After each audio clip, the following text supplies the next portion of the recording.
Deepika, good evening.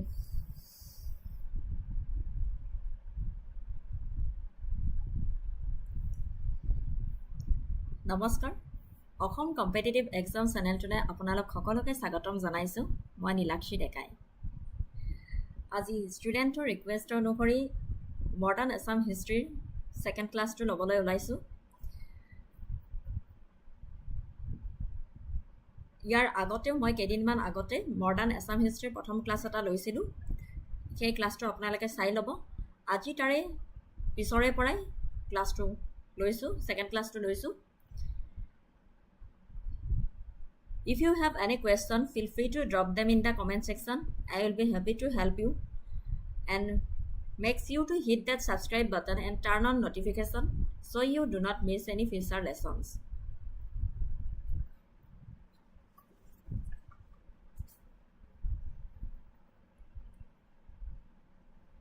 We always start the class with a beautiful quote. So today also I am going to start the class with a beautiful quote. Dr. APJ Abdul Kalamor উদ্ধৃতিবোৰ মোৰ খুবেই ভাল লাগে Life and time are the world's best teachers. Life teaches us to make good use of time and time teaches us the value of life. বহুত ধুনীয়া সুন্দৰ coat হয় life আৰু time হৈছে বিশ্বৰ শ্ৰেষ্ঠ শিক্ষক বুলি জানো জীৱনে আমাক সময়ৰ সৎ ব্যৱহাৰ কৰিবলৈ শিকাইছে আৰু সময়ে আমাক জীৱনৰ মূল্য শিকাইছে So দুইটা ভ্যালুয়েবল হয় Let's get started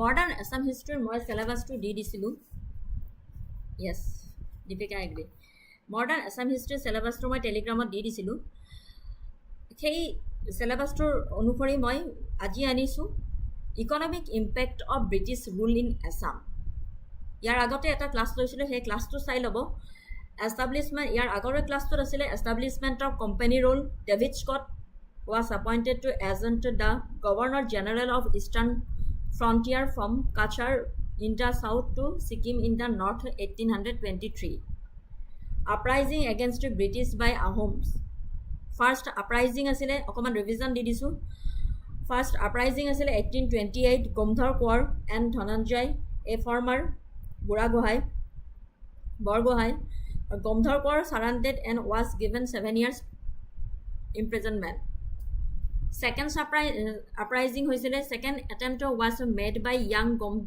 Gomandeo and Ahom prince asile It ended prematurely as he fell into a trap of the surrender of Sodia. Third uprising hoisile 1829 Dhananjay aided by his two sons Horakanta and Horanath. His son-in-law Jauram Dulia Borua, Pioli Fukan son of Bodan Borfukan and Duaram Dihingya Borua and Krishnanath and Singhfos. Rupsan Kaur was projected as the future king of Assam and Pioli Fukan and Jauram Dulia Borua were hanged in August 1830. Tar pisot asile Purandar Singh the last Ahom ruler. Treaty of Guwahati was signed in 1833, 2nd March. Purandar Singh ruled till 1838. Annexation of Kachar and Jayantia. There was a clash between Manipur and Kachar. The king of Kachar, Govinda Chandra, was assassinated. He had no descendant and Kachar was annexed in August 1832 to the British Empire. Jayantia was annexed in 1835.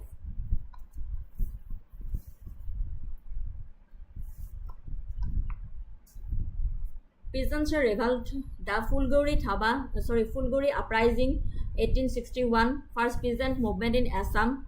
Causes asile ban on opium cultivation, increases in land revenue. The Rongya uprising 1893 to 94 causes asile enhancement of revenue and supply of government opium. Rongya uprising ketia hoisile 24 December 1893. The Patharoghat uprising 1894 28 January. The major reason behind the farmers' revolt is the high rate of taxes imposed by the British government. ঠিক আছে এটো last ক্লাছত মই discussion কৰিছিলো অকমান revision দি দিলো এতিয়া আহিলো আজিৰ ক্লাছটোলৈ যে topic economic impact of British rule in Assam focus tea industry discovery development and impact introduction discovery of Assam T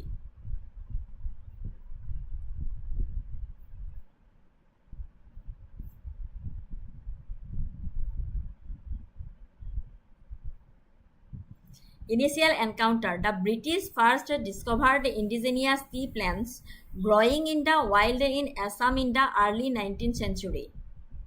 Local Singpho tribes were already using tea leaves for consumption. Robert Bruce, a Scottish trader, is credited with the first formal documentation of the local tea plant around 1823. After learning about it from the Singpho chef Bechagom. After learning about it from the Singpho chef Bechagom, scientific verification, Robert Bruce's brother Charles Alexander Bruce submitted samples to the botanical gardens in Calcutta. Botanists confirmed the uniqueness of the Camellia sinensis Fur. Assamica plant, different from the Chinese variety. অসমত British শাসনৰ অৰ্থনৈতিক প্ৰভাৱ চাহ উদ্যোগৰ ওপৰত গুৰুত্ব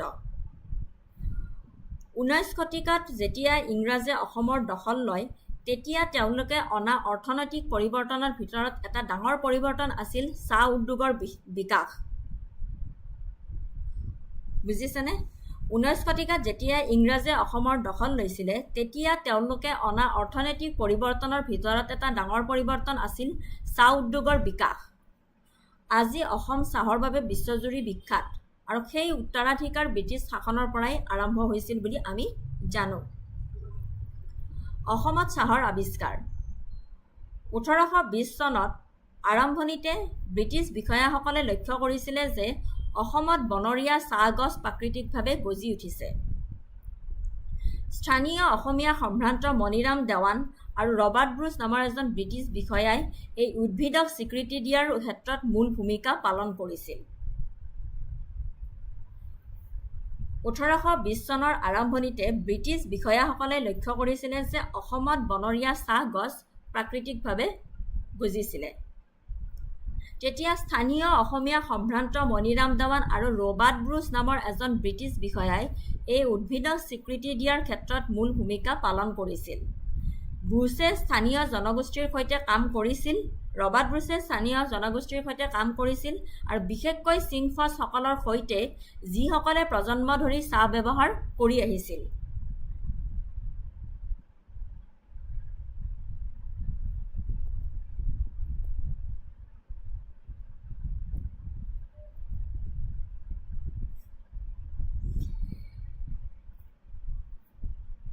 1938 চনত British East India কোম্পানীয়ে ভাৰতত চাহ খেতিৰ অন্বেষণৰ বাবে চাহ সমিতি গঠন কৰে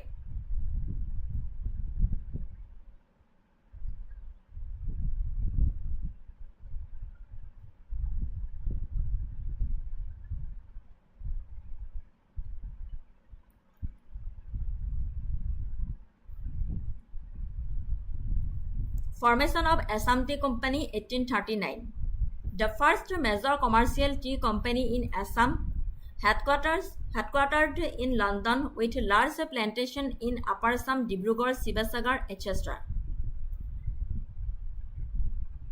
Government support expansion in the 19th century, labor system, indenture, labor and its effect, recruitment and condition, কেনেকুৱা আছিলে তেতিয়া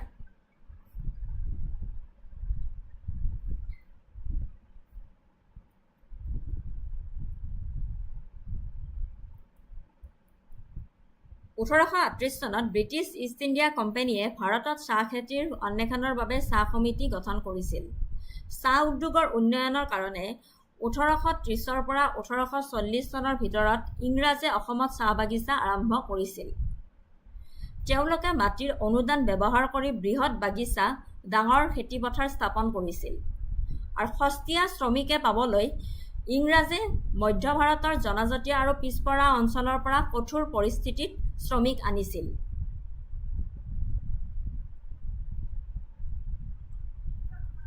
মূল বৈশিষ্ট্যসমূহ আছিলে বাগিচাৰ অৰ্থনীতি ভূমি ব্ৰিটিছ ৰোপণকাৰীৰ দ্বাৰা নিয়ন্ত্ৰণিত আছিল, মানে ব্ৰিটিছৰ হাতত আছিলে।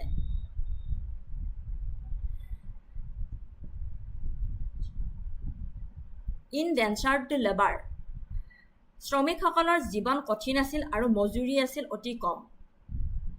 ৰেলৱে আৰু আন্তঃগাঁথনি, চাহ ৰপ্তানিৰ সহায়ৰ বাবে নিৰ্মাণ কৰা হৈছিলে স্থানীয় উন্নয়ন। চাহ ৰপ্তানিৰ সহায়ৰ বাবে নিৰ্মাণ কৰা হৈছিলে, কিন্তু স্থানীয় উন্নয়নৰ কাৰণে নহয়।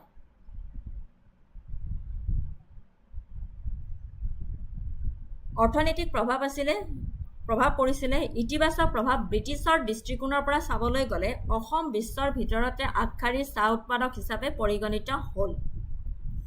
আৰু ব্ৰিটিছে ভাৰতৰ ভিতৰত অঞ্চলটোৰ অৰ্থনৈতিক গুৰুত্ব বৃদ্ধি কৰিলে।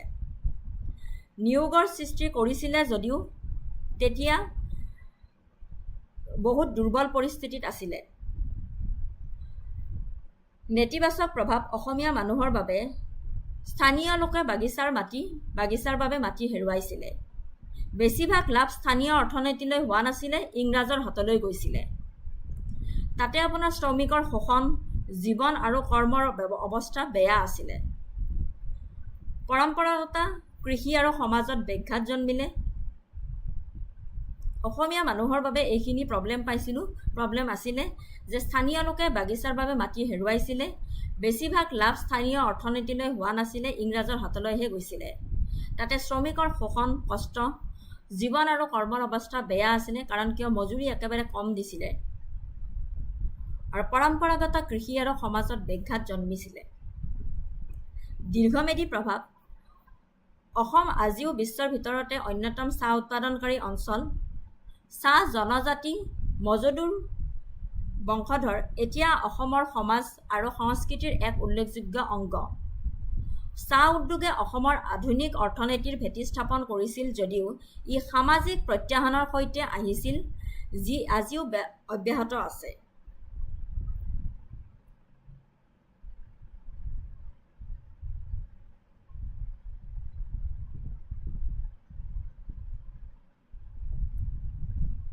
Labour system indentured and labour and effects, কাৰণ তেওঁলোকক যিমানখিনি মজুৰি দিব লাগিছিলে তেওঁলোকক দিয়া হোৱা নাছিলে।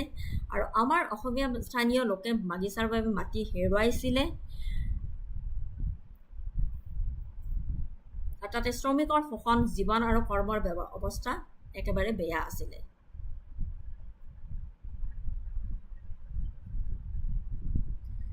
অৰ্থনীতিৰ কাৰণে ভূমি ব্ৰিটিছ ৰোপণকাৰীৰ দ্বাৰা নিয়ন্ত্ৰণিত আছিলে, মানে ইংৰাজৰ হাততহে আছিলে। তেওঁলোকে ৰোপণ কৰিছিলে আৰু তেওঁলোকৰ হাতত ৰাখিছিলে। আৰু ৰেলৱে আৰু আন্তঃগাঁথনি চাহ ৰপ্তানিৰ সহায়ৰ বাবে নিৰ্মাণ কৰা হৈছিলে, কিন্তু স্থানীয় উন্নয়নৰ কাৰণে তেওঁলোকে কৰা নাছিলে।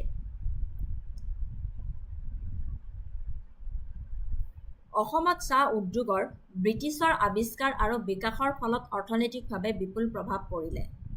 ই অসমক বিশ্বৰ বজাৰৰ সৈতে সংযোগ কৰি ইয়াৰ অৰ্থনীতিৰ গঢ় দিয়াৰ লগতে শোষণ, বৈষম্য, সামাজিক পৰিৱৰ্তন আদিও আনিছিলে। কিন্তু উপনিৱেশ অৰ্থনৈতিক উন্নয়নৰ সুযোগ আৰু খৰচ দুয়োটাতে দেখা পোৱা যায়।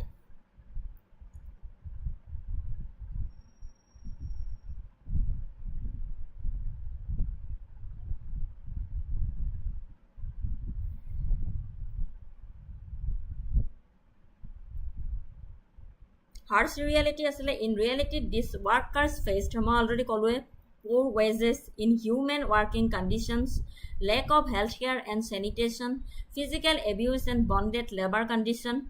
Many workers never returned home and creating settled labor community in Assam. Economic impact on Assam. Positive effects আছে and negative effects আছে। Positive effects কি আছিলে? Commercial agriculture introduced on a large scale. Infrastructure like railways, roads, and river ports developed supports exports. Integration of Assam's economy with global trade networks. employment opportunities for a sanction of the population through exploitative. Negative effects কি আছিলে land alienation. Traditional community land was taken over by European planters. Assam became a raw material supplier with profits going to British companies, not reinvested locally. সেয়ে মই এইমাত্ৰ অকণমান আগতে ক'লোঁ অসমীয়াত যে বেছিভাগ লাভ স্থানীয় অৰ্থনীতিলৈ নহয় ইংৰাজৰ হাতলৈহে গৈছিলে আৰু চাহ ৰপ্তানিৰ সহায়ৰ বাবে নিৰ্মাণ কৰিছিলে তেওঁলোকে ইংৰাজে কিন্তু স্থানীয় ৰাজ্যৰ উন্নয়নৰ কাৰণে কৰা নাছিলে Social and cultural implication of the tea industry in Assam. Formation of a distinct tea tribe community with unique cultural identity. British planters imported laborers from Korpora, Central India, Jharkhand, Odisha, Chhattisgarh, Bihar, West Bengal পৰা তেওঁলোকে labor লৈ আহিছিলে under the indentured labor system. These groups include tribals, Santhal, এই গ্ৰুপসকল এইটো ট্ৰাইবেলৰ ভিতৰত include আছিলে অন্তৰ্ভুক্ত আছিলে Santhal Munda etc. and lower caste Hindus who were ethnically and culturally different from indigenous Assamese people.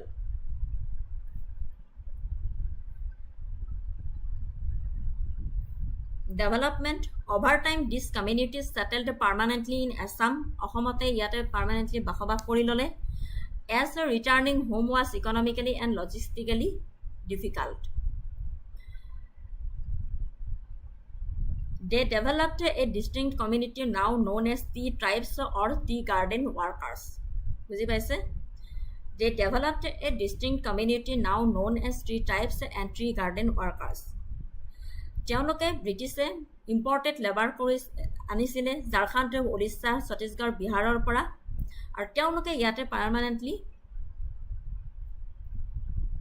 থাকি ৰ'ল অসমত আৰু তেওঁলোকে সেই they developed a distinct community develop কৰিলে known যাক আজি জানা যায় tea tribes or tea garden workers বুলি cultural identity unique blend of tribal customs language sadri kuruk etc. and localized Assamese influence celebrations of traditional festivals like Karam, Sahrul and local observances like Magh Bihu. Their culture remains separate from both tribal Assamese groups and caste Assamese Hindus. ঠিক আছে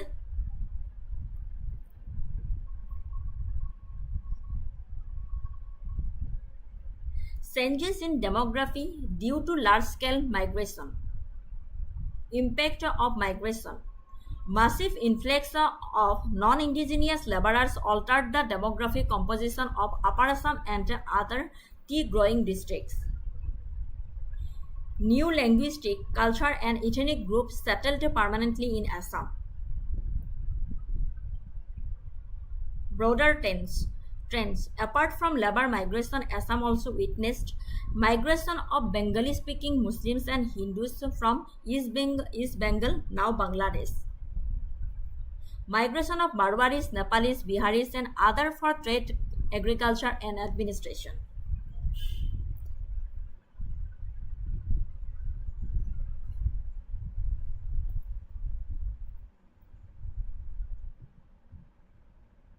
Consequences: increased ethnic diversity, but also competition for land, jobs, and resources.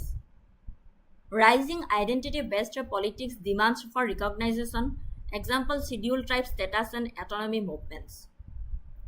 These demographic changes are at the heart of contemporary tensions in Assam. Long-term ethnic and land conflicts in Assam. Bodo movement for autonomy and land rights. Issues related NRC, Citizenship Amendment Act, and ethnic insurgency Alpha and DFB are direct consequences of unresolved historical tensions.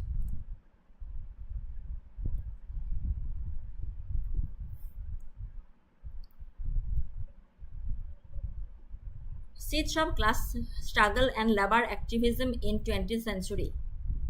ইয়াতে মই গোটেইখিনি দি দিছোঁ, কিন্তু থুলমূলকৈ বুজাব গ'লে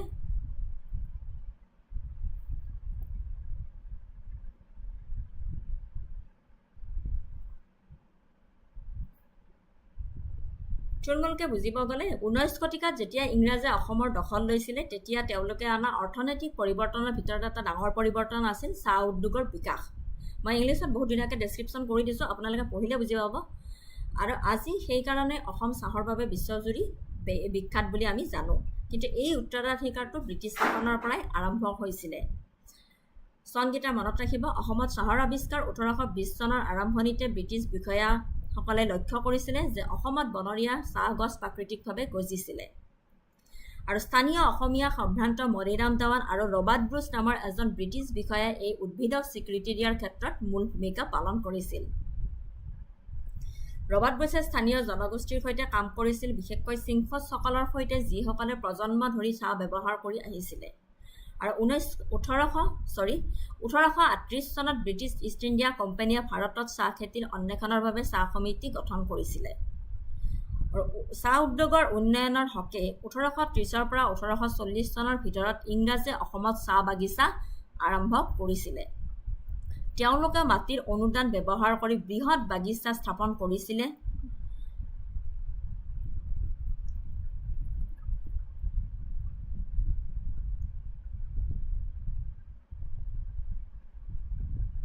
অৰ্থনৈতিক প্ৰভাৱ ব্ৰিটিছৰ দৃষ্টিকোণৰ পৰা চাবলৈ গ'লে অসম বিশ্বৰ ভিতৰতে আগশাৰীৰ চাহ উৎপাদক দেশ হিচাপে পৰিণত কৰিব বিচাৰিছিলে তেওঁলোকে, আৰু আজি হৈছেও। কিন্তু আমাৰ অসমীয়া মানুহৰ বাবে নেতিবাচকভাৱে চাবলৈ গ'লে কি আছিলে যে স্থানীয় লোকে তেওঁলোকৰ কাৰণে বাগিচা মাটি হেৰুৱাইছিলে, আৰু বেছিভাগ লাভ স্থানীয় অৰ্থনীতিলৈকে অহা নাছিলে, ইংৰাজৰ হাতলৈকেহে গৈছিলে। আৰু শ্ৰমিকৰ শোষণ, জীৱন কৰ্মৰ অৱস্থা বেয়া হৈছিলে, পৰম্পৰাগত কৃষি আৰু সমাজত ব্যাঘাত জন্মিছিলে। এইখিনিয়ে আছিলে।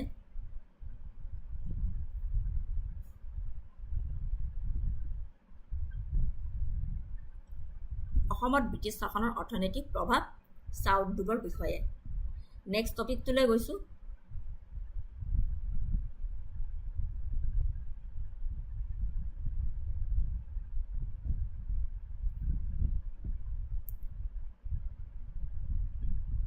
নেক্সট টপিকটোলৈ যোৱাৰ আগতে এটা কুৱেশ্যন আনিছিলোঁ ইয়াৰ ওপৰত। Consider the following statements about the demographic impact of the British tea industry in Assam.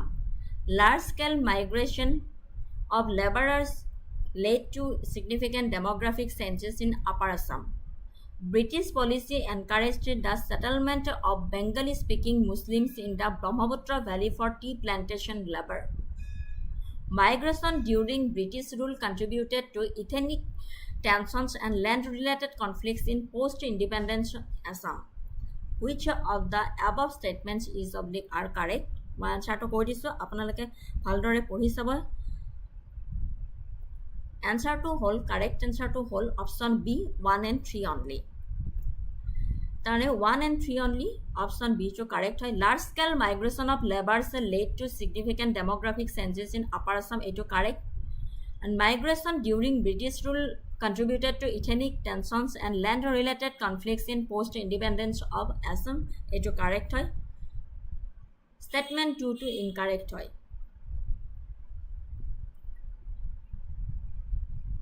আৰু এটা কুৱেশ্যন আনিছিলোঁ। Consider the following statements regarding the ethnic and land conflicts in Assam. The alienation of land for British tea plantations displaced many indigenous communities. The demographic imbalance caused by migration during colonial times is one of the roots of the Assam movement 1979 to 1985. All the workers settled in government-recognized autonomous regions after independence. Which of the statements are correct? Correct answer is option A, 1 and 2 only. The alienation of land for British tea plantation displaced many indigenous communities. Correct. The demographic imbalance caused by migration during colonial times is one of the roots of the Assam movement 1979 to 1985. Option A is the correct answer. তাৰ পিছত আহিলে development of communication infrastructure railways roads and river transport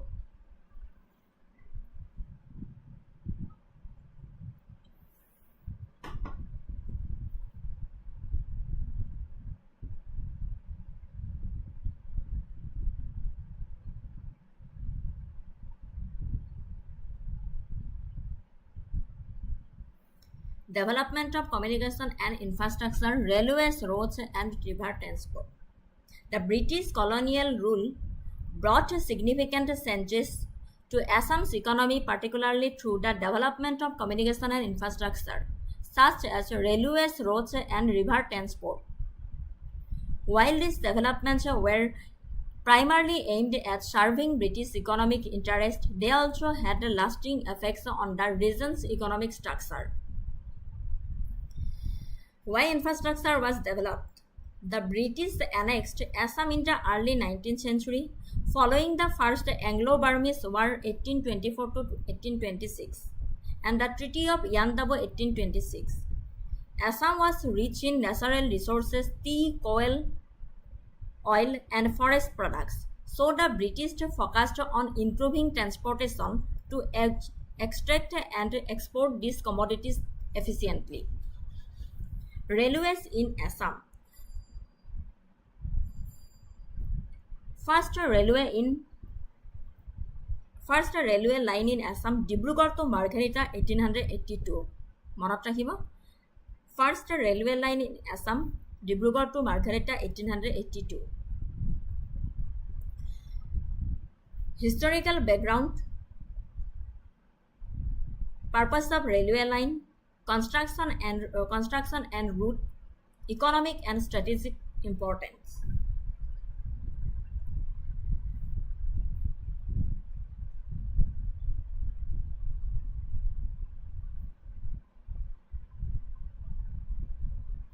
আধুনিক যুগত অসমৰ যোগাযোগ আৰু আন্তঃগাঁথনিৰ বিকাশ আছিল এক পৰিৱৰ্তনশীল প্ৰক্ৰিয়া যাৰ মূলতে ব্ৰিটিছ উপনিৱেশিক স্বাৰ্থ বিশেষকৈ চাহ উদ্যোগৰ দ্বাৰা পৰিচালিত হৈছিল বুজিছেনে আধুনিক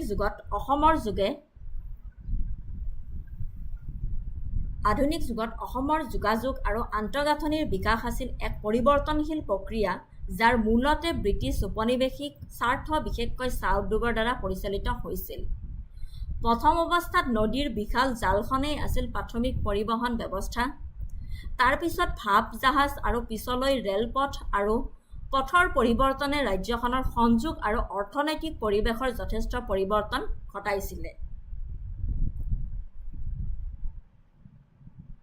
বুজিছে প্ৰথম অৱস্থাত নদীৰ বিশাল জালখনেই আছিল প্ৰাথমিক পৰিবহণ ব্যৱস্থা ভাপ জাহাজ আৰু পিছলৈ ৰেলপথ আৰু পথৰ পৰিৱৰ্তনে ৰাজ্যখনৰ সংযোগ আৰু অৰ্থনৈতিক পৰিৱেশৰ যথেষ্ট পৰিৱৰ্তন ঘটাইছিল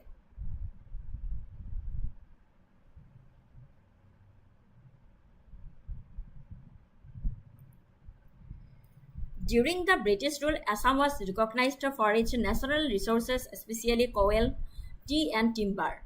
The British needed an efficient and reliable transport system to move these goods from interior production areas to ports for export. As part of this goal, they focused on building railways beginning with the line between Dibrugarh and Margherita. Purpose of the railway line. The main objective was to transport coal from the Makum coal fields near Margherita to the Dibrugarh river port located on the Brahmaputra river. Purpose of the railway line or উদ্দেশ্য আছিল যে the main objective was to transport coal from Makum coal fields near Margherita to the Dibrugarh river port located on the Brahmaputra river. From Dibrugarh, the coal could be shipped via steamers and boats to Bengal and other parts of British India. It also supported the growing tea industry, which was expanding rapidly in Upper Assam. Construction and route. The line was built in 1882 by the Assam Railways and Trading Company ARNTC.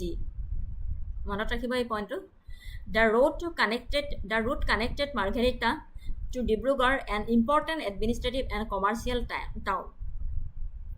The distance covered was around 24 miles, approximately 38 kilometers.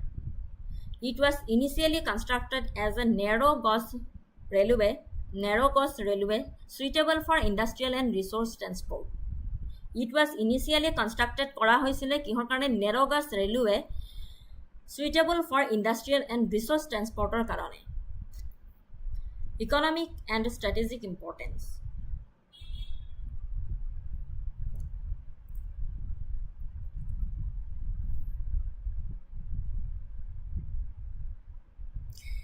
Railway. অসমৰ rail ব্যৱস্থাটো ব্ৰিটিছৰ অৰ্থনৈতিক স্বাৰ্থ পূৰণৰ বাবে আৰু সামগ্ৰী বিশেষকৈ চাহ কয়লাৰ চলাচলৰ সুবিধাৰ বাবে নিৰ্মাণ কৰা হৈছিল। প্ৰথম পৰ্যায়ত উন্নয়নটো এনেকুৱা আছিল যে 1882 চনৰ 1 মেৰ পৰা ডিব্ৰুগড়ৰ মহানামুখৰ পৰা জয়পুৰলৈ এটা লাইনেৰে অসমত প্ৰথম ৰেল সেৱা আৰম্ভ কৰা হৈছিল। প্ৰথম পৰ্যায়ৰ উন্নয়নটো এনেকুৱা আছিল যে 1882 চনৰ 1 মেৰ পৰা ডিব্ৰুগড়ৰ মহানামুখৰ পৰা জয়পুৰলৈ এটা লাইনেৰে অসমৰ প্ৰথম ৰেল সেৱাটো আৰম্ভ কৰা হৈছিল। আৰু পিছৰ বছৰত ডিব্ৰুগড় আৰু মাকুমৰ মাজত 40 মাইল দৈৰ্ঘ্যৰ ট্ৰেক মুকলি কৰা হৈছিল। এই প্ৰাৰম্ভিক নেটৱৰ্কটো আছিল কয়লা, চাহ আৰু মানুহ পৰিবহণৰ বাবে প্ৰতিষ্ঠা হোৱা অসম ৰেলৱে এণ্ড ট্ৰেডিং কোম্পানীৰ মালিকাধীন ডিব্ৰু-শদিয়া ৰেলৱেৰ অংশ আছিল। বুজিছে? পিছৰ বছৰত ডিব্ৰুগড় আৰু মাকুমৰ মাজত 40 মাইল দৈৰ্ঘ্যৰ ট্ৰেক এটা মুকলি কৰা হৈছিল আৰু এই প্ৰাৰম্ভিক নেটৱৰ্কটো আছিল কয়লা, চাহ আৰু মানুহ পৰিবহণৰ বাবে প্ৰতিষ্ঠা হোৱা অসম ৰেলৱে এণ্ড ট্ৰেডিং কোম্পানীৰ মালিকাধীন ডিব্ৰু-শদিয়া ৰেলৱেৰ অংশ আছিল। সম্প্ৰসাৰণ 1892 চনত অসমৰ চাহ বাগিচাসমূহক চিটাগং বন্দৰৰ সৈতে বৰ্তমান বাংলাদেশ বাংলাদেশত চিটাগং বন্দৰৰ সৈতে অধিক সংযোগ স্থাপনৰ বাবে অসম বংগ ৰেলৱে প্ৰতিষ্ঠা কৰা হৈছিল। এই ৰেলপথটো অসমৰ অৰ্থনীতি ব্ৰিটিছ ভাৰতৰ বাকী অংশৰ সৈতে সংযোগ কৰাৰ বাবে অতি গুৰুত্বপূৰ্ণ আছিল। ভাৰতৰ স্বাধীনতাৰ পিছত অসম আৰু উত্তৰ বংগৰ ৰেলৱে নেটৱৰ্ক অসম ৰেলৱেলৈ পৰিণত হয় আৰু পৰৱৰ্তী সময়ত 1952 চনত উত্তৰ পূব সীমান্ত ৰেলৱে জোনত একত্ৰিত হয়। বুজিব পাৰিছেনে? 1892 চনত অসমৰ চাহ বাগিচাসমূহক চিটাগং বন্দৰৰ সৈতে সংযোগ স্থাপনৰ বাবে অসম বংগ ৰেলৱে প্ৰতিষ্ঠা কৰা হৈছিল। এই ৰেলপথটো অসমৰ অৰ্থনীতি ব্ৰিটিছ ভাৰতৰ বাকী অংশৰ সৈতে সংযোগ কৰাৰ বাবে অতি গুৰুত্বপূৰ্ণ আছিল। ভাৰতৰ স্বাধীনতাৰ পিছত অসম আৰু উত্তৰ বংগৰ ৰেলৱে নেটৱৰ্ক অসম ৰেলৱেলৈ পৰিণত কৰা হৈছিল আৰু পৰৱৰ্তী সময়ত 1952 চনত উত্তৰ পূব সীমান্ত ৰেলৱে জোনত একত্ৰিত হৈছিল।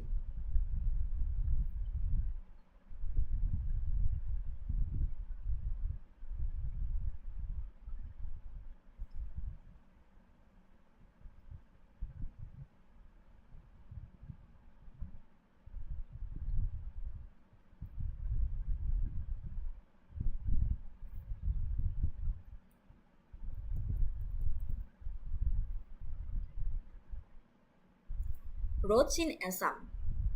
Railway pisot roads in Assam. During British colonial rule, the development of roads in Assam was limited but strategically important. Roads were primarily constructed to meet the administrative, military and commercial needs of the British, especially in areas not easily accessible by rivers or railways. বুজিছেনে? During British colonial rule, the development of roads in Assam was limited but strategically important.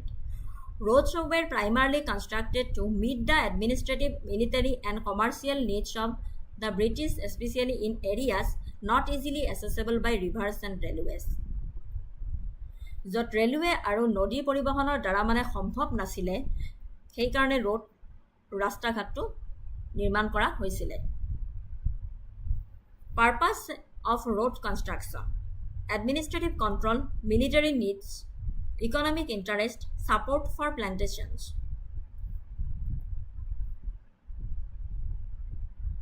nature and extent of road development, economic impact, social and political impact, challenges.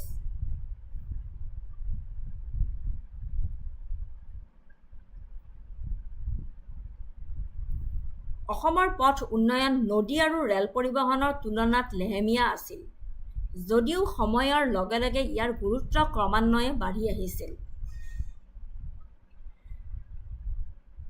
অসমৰ পথ উন্নয়ন নদী আৰু rail পৰিবহণৰ তুলনাত বহুত লেহেমীয়া গতিত আছিল কিন্তু সময়ৰ লগে লগে ইয়াৰ গুৰুত্ব ক্ৰমান্বয়ে বাঢ়ি আহিছিল পৰম্পৰাগত পথবোৰ কেনেকুৱা আছিল আগতে ব্ৰিটিছৰ আগতে বেছিভাগ পথেই আছিল খোজকাঢ়ি যোৱা ঘোঁৰা আৰু মহৰ গাড়ীৰ বাবে ব্যৱহাৰ কৰা সৰল ট্ৰেক ব্ৰিটিছৰ যুগত ব্ৰিটিছে ৰেলপথ আৰু নদী ব্যৱস্থাৰ পৰিপূৰক হিচাপে পথ নিৰ্মাণ কৰিছিল মূল প্ৰশাসনিক কেন্দ্ৰ আৰু চাহ বাগিচাসমূহ সংযোগ কৰিছিল কিন্তু কঠিন ভূখণ্ড আৰু অসংখ্য নদীৰ বাবে সমগ্ৰ ৰাজ্যখনৰ এক ব্যাপক পথ নেটৱৰ্ক এটা ডাঙৰ প্ৰত্যাহ্বান আছিল আৰু স্বাধীনতাৰ পিছত পথ নেটৱৰ্কৰ বিকশিত হৈছিল আজি অসমত ৰাষ্ট্ৰীয় আৰু ৰাজ্যিক ঘাইপথৰ এক বিস্তৃত নেটৱৰ্ক আছে যিবোৰ ৰাজ্যখনক ভাৰতৰ বাকী অংশৰ সৈতে সংযোগ কৰাৰ বাবে অতি প্ৰয়োজনীয় সংযোগৰ উন্নতিৰ বাবে ব্ৰহ্মপুত্ৰৰ ওপৰত অসংখ্য দলং নিৰ্মাণকে ধৰি কেইবাটাও বৃহৎ প্ৰকল্পৰ কাম হাতত লৈছে ৰাজ্যখনে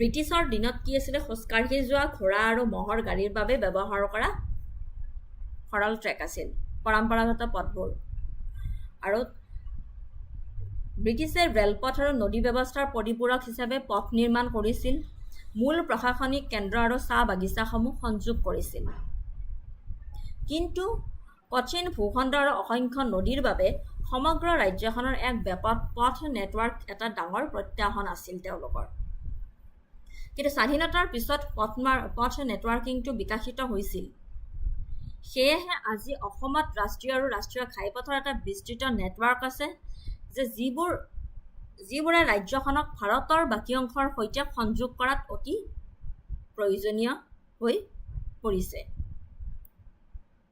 আৰু সেই সংযোগৰ উন্নতিৰ বাবে ব্ৰহ্মপুত্ৰৰ ওপৰত অসংখ্য দলং নিৰ্মাণকে ধৰি কেইবাটাও বৃহৎ প্ৰকল্পৰ কাম হাতত লৈছে ৰাজ্যখনে এতিয়া আহিলে river transport in Assam with its vast network of rivers especially the Brahmaputra and Barak has historically depended on river transport as a primary mode of communication and trade during British rule this system was further developed and organized to serve colonial economic interest particularly for the movement of goods like tea, timber, and coal. Importance of river transport. Assam's geography and climate. Dense forest, hilly terrain, and heavy monsoons made road and rail construction difficult and expensive. Rivers provided a natural and cost-effective transportation route, especially for bulk goods. Before railways and roads, rivers were the main arteries of trade and communication. Path aru railway agot rivers were the main arteries of trade and communication. Development under British rule. Use of Brahmaputra and Barak rivers. Introduction of steamers.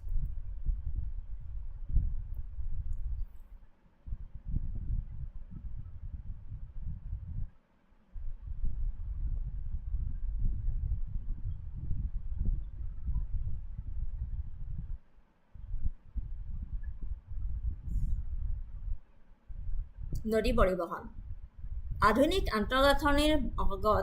আধুনিক আন্তঃগাঁথনিৰ আগত অসমৰ নদীৰ বিস্তৃত network বিশেষকৈ ব্ৰহ্মপুত্ৰ আৰু বৰাক আছিল ইয়াৰ প্ৰাকৃতিক ঘাইপথ বাণিজ্য আৰু যোগাযোগৰ বাবে সেইবোৰ আছিল অতি গুৰুত্বপূৰ্ণ। লাভজনক চাহ উদ্যোগৰ বাবে এই জলপথসমূহৰ সম্ভাৱনাক ব্ৰিটিছ চৰকাৰে স্বীকাৰ কৰিছিল। 1846 চনত ইষ্ট ইণ্ডিয়া কোম্পানীয়ে কলিকাতাৰ পৰা ডিব্ৰুগড়লৈ জলপথ আৰম্ভ কৰে। পিছলৈ জইণ্ট ষ্টীমাৰ কোম্পানীয়ে 1847 চনত ভাপ জাহাজৰ প্ৰচলন কৰে, যাৰ ফলত নদী পৰিবহণ সামগ্ৰিক আৰু যাত্ৰী উভয়ৰে বাবে এক প্ৰধান বাহক হৈ পৰে। বুজিছনে? আধুনিক আন্তঃগাঁথনিৰ আগত অসমৰ নদীৰ বিস্তৃত নেটৱৰ্ক, বিশেষকৈ ব্ৰহ্মপুত্ৰ আৰু বৰাক আছিল ইয়াৰ প্ৰাকৃতিক ঘাইপথ। বাণিজ্য আৰু যোগাযোগৰ বাবে সেইবোৰ আছিল অতি গুৰুত্বপূৰ্ণ। 1846 চনত ইষ্ট ইণ্ডিয়া কোম্পানীয়ে কলিকাতাৰ পৰা ডিব্ৰুগড়লৈ জলপথ আৰম্ভ কৰিছিল। পিছলৈ জইণ্ট ষ্টীমাৰ কোম্পানীয়ে 1847 চনত ভাপ জাহাজৰ প্ৰচলন কৰিছিল, যাৰ ফলত নদী পৰিবহণ সামগ্ৰী আৰু যাত্ৰী উভয়ৰে বাবে এক প্ৰধান বাহক হৈ পৰিছিল। আৰু ইয়াৰ ফলত চাহ সহজে ৰপ্তানি আৰু যন্ত্ৰপাতি আৰু অন্যান্য সামগ্ৰী আমদানি আৰু ৰপ্তানি কৰিব পৰা গৈছিলে। বিশেষকৈ বাৰিষাৰ সময়ত স্থলপথেৰে যাত্ৰা কৰাটো প্ৰায়ে কঠিন হোৱাৰ বাবে নদী পৰিবহণ বিশেষভাৱে অতি প্ৰয়োজনীয় আছিলে।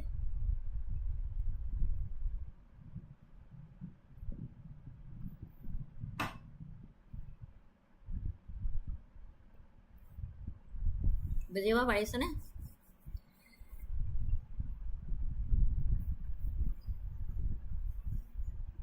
চাহ সহজে ৰপ্তানি আৰু আমদানি কৰিবৰ কাৰণে এই নদী পৰিবহণৰ ভূমিকা যথেষ্ট আছিল। বিশেষকৈ বাৰিষাৰ সময়ত স্থলপথেৰে যাত্ৰা কৰাটো প্ৰায়ে কঠিন আছিলে, আৰু তেতিয়া সেই নদী পৰিবহণ বিশেষভাৱে অতি প্ৰয়োজনীয় আছিল। Limitation and challenges, economic impact, growth of towns, employment and local trade, ইয়াতে গোটেইখিনি দি দিছোঁ, আপোনালোকে পঢ়ি চালে বুজি পাব। এনেকৈ শ্লাইডৰ মতে প্ৰতিটো বুজাব গ'লে বহুত দীঘলীয়া হৈ যাব, গতিকে মই থুলমূলভাৱে আপোনালোকক বুজাই দিছোঁ।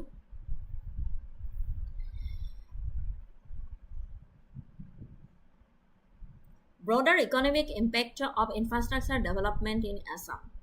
During British rule, the development of railways, roads, and river transport in Assam had significant long-term economic effects.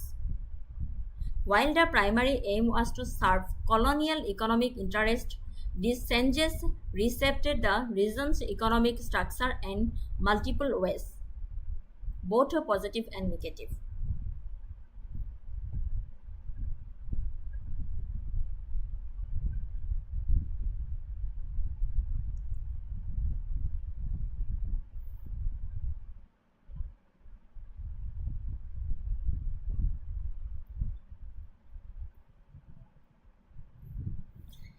ইয়াৰ পৰা এটা কুৱেশ্যন আনিছিলোঁ। Consider the following statements regarding the railway development in Assam during the British rule. The first railway line in Assam was constructed to connect the tea estate of Golaghat to the port of Pandu. The railway development was primarily initiated by the Assam railways and trading company. The Dibrugarh and Margherita line was mainly build to transport coal from Makum coal fields. Which of the above statements are correct? Option B is the correct answer, 2 and 3 only. The railway development was primarily initiated by the Assam Railway and Trading Company, it is correct. The Dibrugarh-Margherita line was mainly built to transport coal from the Makum coal fields, it is correct. Statement 1 is incorrect. The first railway line connected Dibrugarh to Margherita, not Golaghat to Pandu. Next question, Arvata Anisilu. With reference to the economic impact of British infrastructure in Assam, which of the following statements are correct? It led to the rise of a dual economy with an advanced export sector and a stagnant traditional sector. Infrastructure mainly benefited tribal and remote rural regions of Assam. The creation of infrastructure led to the widespread rural industrialization in the Brahmaputra Valley. Correct অপশ্যনটো হৈছে 1 only. Option A is the correct answer. It led to the rise of a dual economy with an advanced export sector and a stagnant traditional sector. এইটো correct হয়. বাকি 2 and 3 টো wrong হয়. কিহৰ কাৰণে wrong হয়? Infrastructure primarily served colonial interests and did not focus on rural or tribal development. এইকাৰণে 2 and 3 টো incorrect হয়. Statement 1 টো correct. তাৰ পিছত আহিলে forest policies and their impact.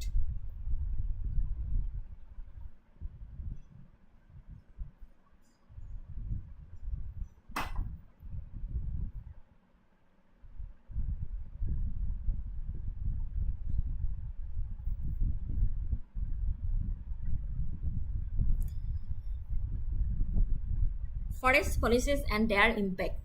During British colonial rule, forest policies had a significant impact on the economy and society of Assam. These policies were primarily aimed at maximizing British economic interest, especially in the context of timber extraction, tea plantation expansion, and revenue generation. Introduction of forest policies in Assam. Colonial interest. The British saw Assam's first forest, rich in sal, teak, bamboo, and other resources, as economically valuable. Forests were also cleared for expanding tea plantation, which became a major colonial enterprise in Assam. Legal framework. The Indian Forest Act of 1865, amended in 1878 and 1927, laid the foundation for forest management across India, including Assam. This act categorized forest into reserved, protected, and village forest, significantly restricting local access. বন নীতি আৰু ইয়াৰ প্ৰভাৱ. British ঔপনিৱেশিক শাসনৰ সময়ত বন নীতিয়ে অসমৰ অৰ্থনীতি আৰু সমাজত যথেষ্ট প্ৰভাৱ পেলাইছিলে। এই নীতিসমূহৰ মূল লক্ষ্য আছিলে যে বিশেষকৈ কাঠ নিষ্কাশন, চাহ বাগিচা সম্প্ৰসাৰণ আৰু ৰাজহ আহৰণৰ প্ৰেক্ষাপটত ব্ৰিটিছ অৰ্থনৈতিক স্বাৰ্থ সৰ্বাধিক কৰা। চাব বুজিছেনে? ব্ৰিটিছ ঔপনিৱেশিক শাসনৰ সময়ত বন নীতিয়ে অসমৰ অৰ্থনীতি আৰু সমাজত যথেষ্ট প্ৰভাৱ পেলাইছিলে। এই নীতিসমূহৰ মূল লক্ষ্য আছিল বিশেষকৈ কাঠ নিষ্কাশন, চাহ বাগিচা সম্প্ৰসাৰণ আৰু ৰাজহ আহৰণৰ প্ৰেক্ষাপটত ব্ৰিটিছ অৰ্থনৈতিক স্বাৰ্থ সৰ্বাধিক কৰা। অসমত বন নীতি প্ৰৱৰ্তন।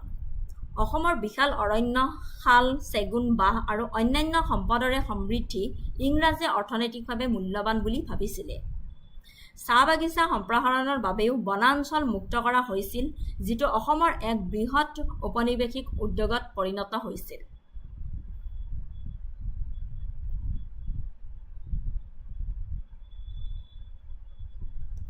Legal framework. 1865 চনৰ ভাৰতত বন আইন 1878 আৰু 1927 চনত সংশোধিত ই অসমকে ধৰি সমগ্ৰ ভাৰতবৰ্ষত বন ব্যৱস্থাপনাৰ ভেটি স্থাপন কৰিছিল। আৰু এই আইনসমূহে বনাঞ্চলসমূহক সংৰক্ষিত আৰু গাঁও বনাঞ্চলত শ্ৰেণীভুক্ত কৰিছিল, যাৰ ফলত স্থানীয় প্ৰৱেশ যথেষ্ট বাধাপ্ৰাপ্ত হৈছিল। ছেকেণ্ড পইণ্টটো economic objectives behind forest policies. বন নীতিৰ আঁৰৰ অৰ্থনৈতিক লক্ষ্য। বাণিজ্যিক কাঠ নিষ্কাশন। বিশেষকৈ ৰেলৱেৰ খোৱাসকলৰ বাবে ছাল কাঠ বহুলভাৱে ব্যৱহাৰ কৰা হৈছিল। কাঠৰ বাবে বনাঞ্চল শোষণ কৰা হৈছিল। চাহ বাগিচা সম্প্ৰসাৰণ। চাহ বাগিচা স্থাপনৰ বাবে বৃহৎ পৰিমাণৰ বনাঞ্চলৰ মাটি মুকলি কৰা হৈছিল আৰু ইয়াৰ ফলত ব্যাপক বনাঞ্চল ধ্বংস আৰু খিলঞ্জীয়া জনগোষ্ঠীৰ স্থানচ্যুতি ঘটিছিল। ৰাজহ আহৰণ। বন সম্পদৰ বাণিজ্যিকৰণ কৰা হৈছিল আৰু স্থানীয় বন ব্যৱহাৰৰ ওপৰত কৰ বা মাচুল আৰোপ কৰা হৈছিল, যাৰ ফলত ঔপনিৱেশিক ৰাজহ লাভৱান হৈছিল। থাৰ্ড নম্বৰ পইণ্টটো হ'ল অসমৰ অৰ্থনীতিৰ ওপৰত প্ৰভাৱ। Impacts on Assam's economy. Positive economic contributions from a colonial perspective. And negative impacts on local economy and society.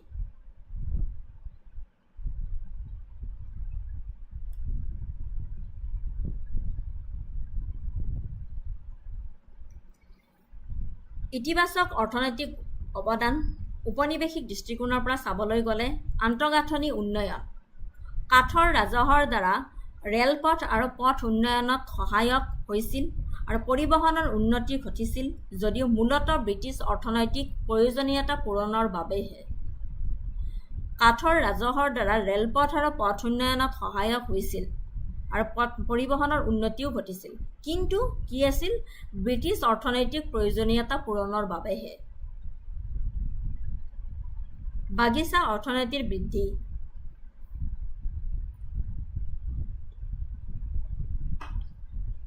বাগিচা অৰ্থনীতিৰ বৃদ্ধি চাহ বাগিচাই ৰপ্তানি বৃদ্ধি কৰিলে আৰু মূলধনী বিনিয়োগ আনিলে যদিও লাভ বহুলাংশে ব্ৰিটিছ কোম্পানীলৈহে প্ৰবাহিত হৈছিল ব্ৰিটিছৰ হাতলৈকেহে গৈছিলে চাহ বাগিচাই ৰপ্তানি বৃদ্ধি কৰিছিলে যদিও আৰু মূলধনী বিনিয়োগ আনিছিলে যদিও বহু সংখ্যক লাভ ব্ৰিটিছৰ হাতলৈকেহে গৈছিলে বনভিত্তিক উদ্যোগৰ উত্থান কিছুমান স্থানীয় উদ্যোগ যেনে চেমিল লেক ৰেজিনৰ উত্থান ঘটিছিল যদিও বেছিভাগে ব্ৰিটিছৰ নিয়ন্ত্ৰণিতত আছিল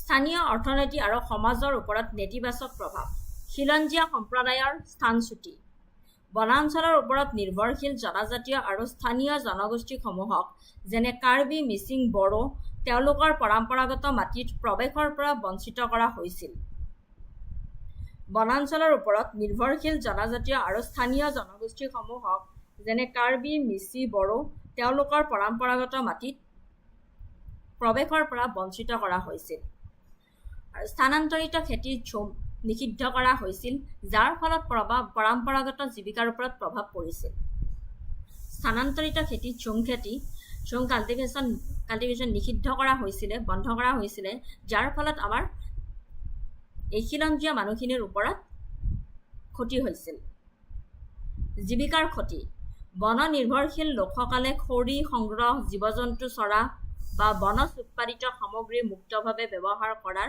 অধিকাৰ হেৰুৱাই পেলাইছিল বহুতেই চাহ বাগিচা বা ব্ৰিটিছ পৰিচালিত বন উদ্যোগত শ্ৰমিক হ'বলৈ বাধ্য হৈছিল বহু লোকে চাহ বাগিচা বা ব্ৰিটিছে পৰিচালিত কৰা বন উদ্যোগত শ্ৰমিক হ'বলৈ বাধ্য হৈছিল আৰু বৃদ্ধি পোৱা বৈষম্য অৰ্থনৈতিক সুবিধাসমূহ অসমানভাৱে বিতৰণ কৰা হৈছিলে মানে ইকুৱেল নাছিলে ইকনমিক সুবিধাসমূহ সমানভাৱে বিতৰণ কৰা নাছিলে ব্ৰিটিছ ৰোপণকাৰী আৰু ঠিকাদাৰে লাভৱান হোৱাৰ বিপৰীতে স্থানীয় লোকসকলে শোষণ আৰু প্ৰান্তীয়কৰণৰ সন্মুখীন হ'ব লগা হৈছিলে বুজি পাইছেনে ব্ৰিটিছ ৰোপণকাৰী আৰু ঠিকাদাৰে লাভৱান হোৱাৰ বিপৰীতে স্থানীয় লোকসকলে শোষণ আৰু প্ৰান্তীয়কৰণৰ সন্মুখীন হ'ব লগা হৈছিলে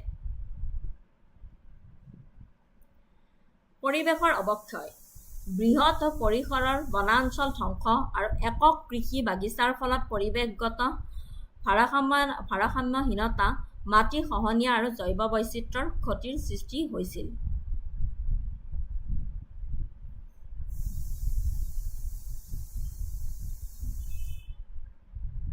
ৰেজিষ্টেন্স এণ্ড ৰেছপন্স প্ৰতিৰোধ আৰু প্ৰক্ৰিয়া কৃষক আৰু জনজাতীয় প্ৰতিবাদ কেইবাটাও বিদ্ৰোহ আৰু প্ৰতিবাদ যেনে ভূমি বিচ্ছিন্নতা আৰু বন নিষেধাজ্ঞাৰ প্ৰতিৰোধ সংঘটিত হয় যদিও ইয়াক প্ৰায়ে উপনিৱেশিক কৰ্তৃপক্ষই দমন কৰে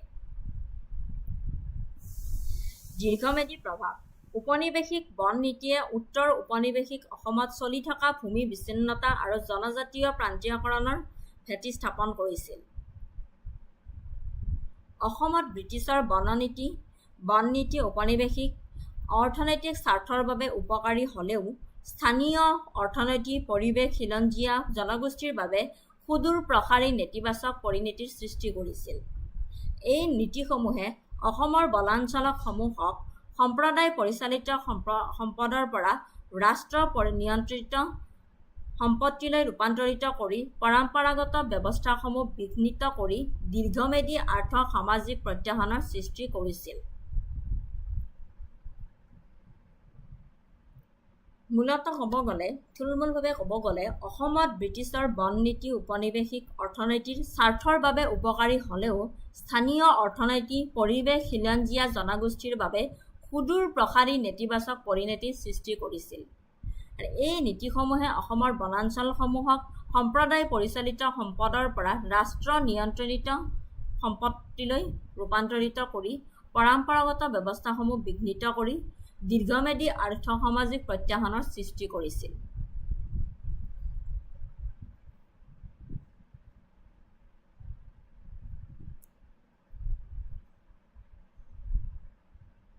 ইয়াৰ পৰা এটা কুৱেশ্যন আনিছিলোঁ, consider the following statements regarding British forest policies in Assam. The primary objective of British forest policies was the conservation of biodiversity. Large areas of forest land in Assam were cleared for tea plantations. The Indian Forest Act of 1878 restricted traditional rights of local communities over forest. Which of the above statements are correct? Option B is the correct answer, 2 and 3 only. Statement 1 is incorrect. কিহৰ কাৰণে? The British forest policies were not aimed at biodiversity conservation. Their primary objective was economic exploitation, especially the extraction of timber for railways, sleepers, ships, etc. and clearing forest for tea plantations. আমি পঢ়িছিলোঁ অলপ আগতে। Conservation was not a priority. Statement 2 is correct. True হয়। The British cleared large areas of forest in Assam to make a way for tea plantations, which became one of the most profitable colonial enterprises in the region. Statement 3 to correct hoy. True. The Indian Forest Act of 1878 created categories like reserved and protected forest, which restricted the traditional rights of tribal and local communities to access and use forest resources. This marked a significant shift in forest control from community to the colonial state. ঠিক আছে, সেইকাৰণে 2 and 3 to correct হয়। আৰু এটা question আনিছিলোঁ, which of the following was a major economic impact of British forest policies in Assam? Rise in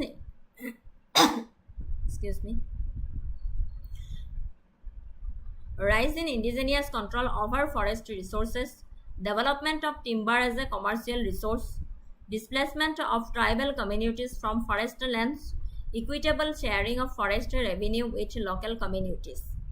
Select the correct answer using the code below.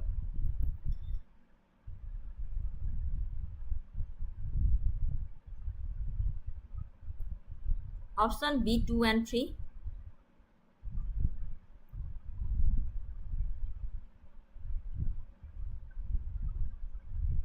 Option B is the correct answer, 2 and 3.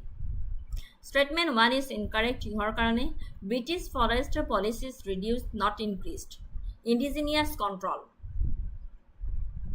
Forests were brought under colonial administration and traditional rights were restricted. সেইকাৰণে statement 1 to incorrect হয়। Statement 2 to correct হয়। Timber, especially sal and teak, was exploited commercially by the British for construction and railways expansion. It became a major economic resource under colonial forest policies. Statement 3 correct. Many tribal and forest dwelling communities were displaced or lost access to their traditional lands due to forest reservation and clearing of forest for tea plantations. Statement 4 to incorrect hoy. There was no equitable sharing of forest revenue. The profits from forest resources were mostly taken by the British administration and private planters, with little or no benefit to local communities.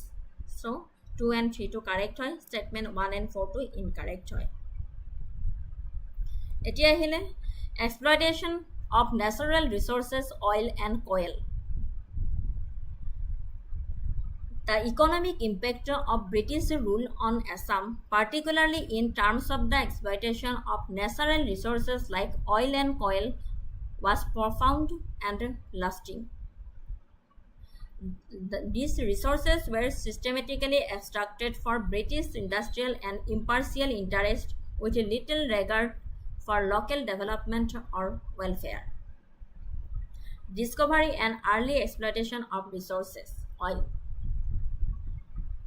Oiler pisot coal. Oil discovery. Oil was discovered in Digboy, Upper Assam in the late 19th century. The first well was drilled in 1889 and by 1901 a refinery was established, the oldest functioning refinery in Asia. Colonial control. The British established the Assam Oil Company in 1899, a subsidiary of the British-owned Burma Oil Company. It monopolized oil extraction and refining in the region. Tarbisot coal. Coal discovery. Coal was found in Makum and Margarita areas of Upper Assam. Mining. Systematic mining started in the 1860 to fuel British-owned steamships and railway locomotives. British companies established full control over the coal fields.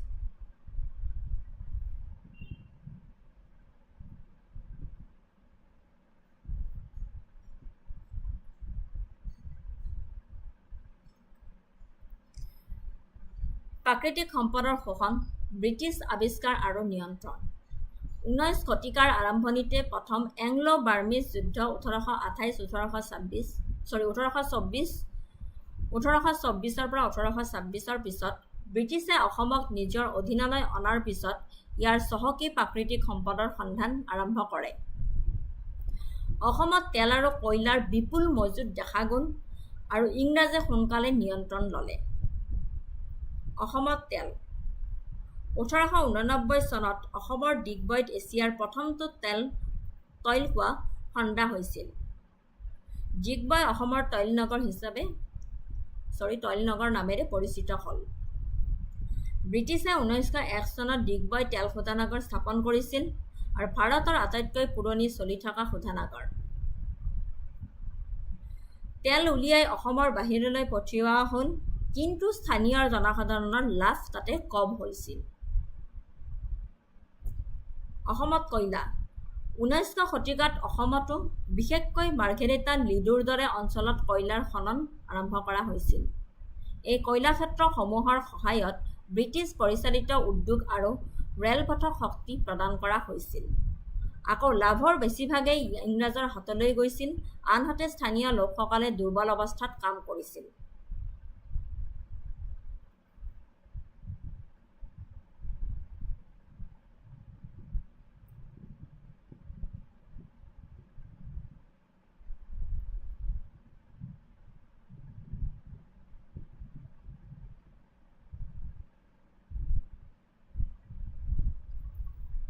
অসমৰ ওপৰত ইয়াৰ প্ৰভাৱ। এই সম্পদসমূহে অসমক British অৰ্থনীতিৰ বাবে গুৰুত্বপূৰ্ণ কৰি তোলাৰ বিপৰীতে স্থানীয় লোকসকলক শোষণ কৰা হৈছিল।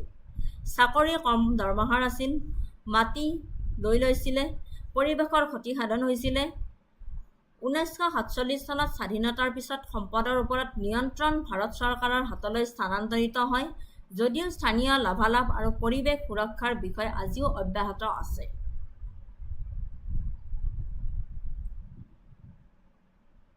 বুজি পাইছেনে? অসমত ইয়াৰ প্ৰভাৱ কেনেদৰে পৰিছিলে? এই সম্পদসমূহে অসমক ব্ৰিটিছ অৰ্থনীতিৰ বাবে গুৰুত্বপূৰ্ণ কৰি তোলাৰ বিপৰীতে স্থানীয় লোকসকলক শোষণ কৰা হৈছিলে। মানে চাকৰি কম দৰমহাৰ আছিলে, মাটিবোৰ লৈ লৈছিলে তেওঁলোকৰ হাতলৈ ব্ৰিটিছে, পৰিৱেশৰ ক্ষতি সাধন হৈছিলে। আৰু 1947 চনত ভাৰত স্বাধীনতাৰ পিছত সম্পদৰ ওপৰত নিয়ন্ত্ৰণিত ভাৰত চৰকাৰৰ হাতলৈ স্থানান্তৰিত হৈছিলে যদিও স্থানীয় লাভালাভ আৰু পৰিৱেশ সুৰক্ষাৰ বিষয় আজিও অব্যাহত আছে।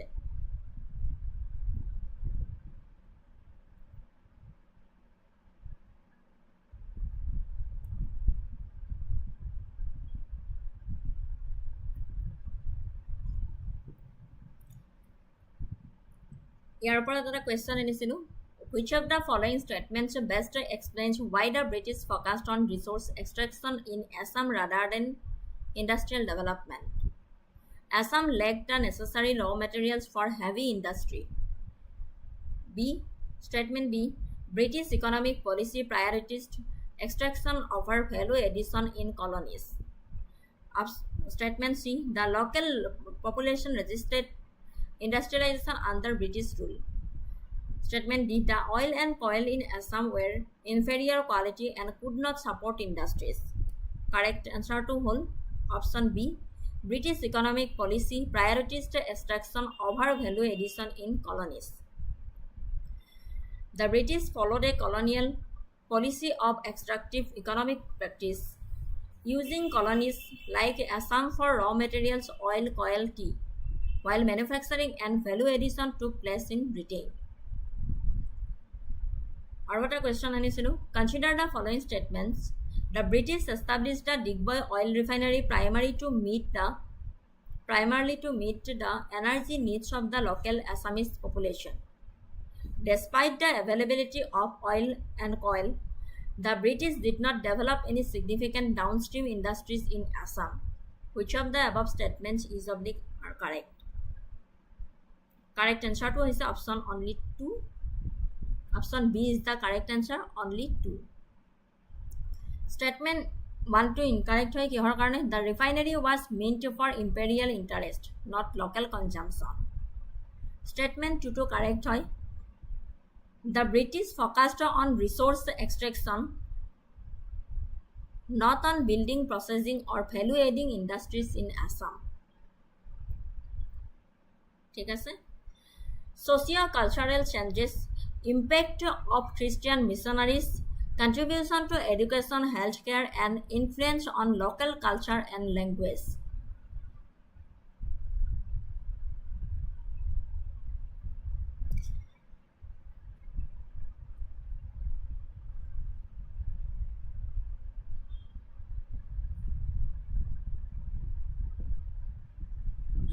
Socio-cultural changes, impact of Christian missionaries, contribution to education, healthcare, and influence on local culture and languages. The impact of Christian missionaries in Assam during the modern period, roughly from the early 19th century onwards, was profound and multidimensional. They played a significant role in shaping the social, cultural, and educational landscape of the region. While their primary aim was religious conversion, their contribution extended far beyond that. Contribution to education.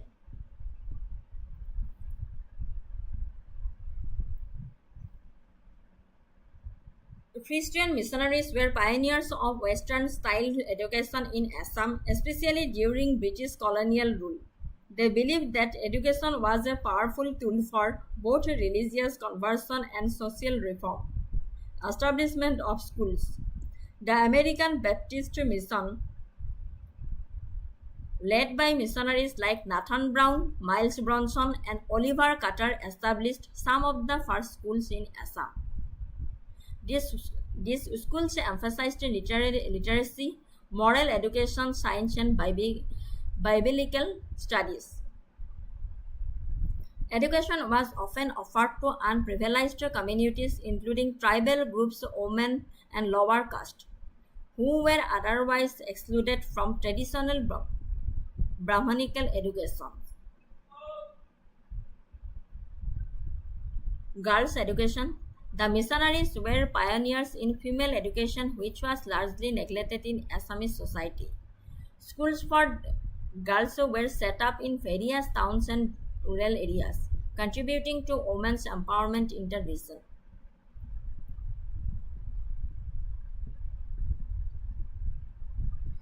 আধুনিক অসমত Christian মিছনেৰীসকলৰ প্ৰভাৱ বিশেষকৈ 19 শতিকাৰ পৰা আধুনিক অসমক গঢ় দিয়াত খ্ৰীষ্টান মিছনাৰীসকলে উল্লেখযোগ্য ভূমিকা পালন কৰিছিল।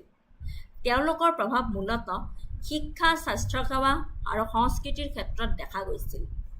শিক্ষাৰ ক্ষেত্ৰত কেনেকুৱা ধৰণৰ অৱদান আগবঢ়াইছিলে? যে মিছনাৰীসকলে অসমৰ আদিম আধুনিক বিদ্যালয় কেইখনমান প্ৰতিষ্ঠা কৰিছিল আৰু তেওঁলোকে জনজাতীয় সম্প্ৰদায় আৰু মহিলাসকলক শিক্ষিত কৰাত মনোনিৱেশ কৰিছিল, যিসকলক প্ৰায়ে অৱহেলিত কৰা হৈছিল। অসমীয়া আৰু জনজাতীয় ভাষাৰ কিতাপ প্ৰস্তুত কৰিবলৈ ছপাখাল স্থাপন কৰা হৈছিল। উল্লেখযোগ্য অৱদান ৰেভাৰেণ্ড নাথান ব্ৰাউন আৰু মাইল ব্ৰনছনে অসমীয়া ভাষাৰ প্ৰচাৰৰ বাবে কাম কৰিছিল আৰু আনকি প্ৰথম অসমীয়া ব্যাকৰণ আৰু পাঠ্যপুথিও ছপা কৰিছিল।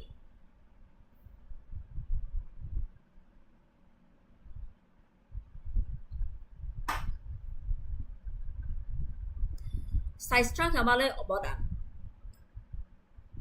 মিছনাৰীসকলে দুৰ্গম অঞ্চলত আধুনিক চিকিৎসা পদ্ধতিৰ প্ৰৱৰ্তন কৰিছিল। বিশেষকৈ দৰিদ্ৰ আৰু জনজাতীয় জনসংখ্যাৰ বাবে তেওঁলোকে ঔষধৰ দোকান আৰু চিকিৎসালয় খুলিছিল। মহামাৰীৰ সময়ত তেওঁলোকে মূল ভূমিকা পালন কৰিছিল, বিনামূলীয়া চিকিৎসা সাহায্য আৰু পৰিষ্কাৰ পৰিচ্ছন্নতাৰ সজাগতা প্ৰদান কৰিছিল।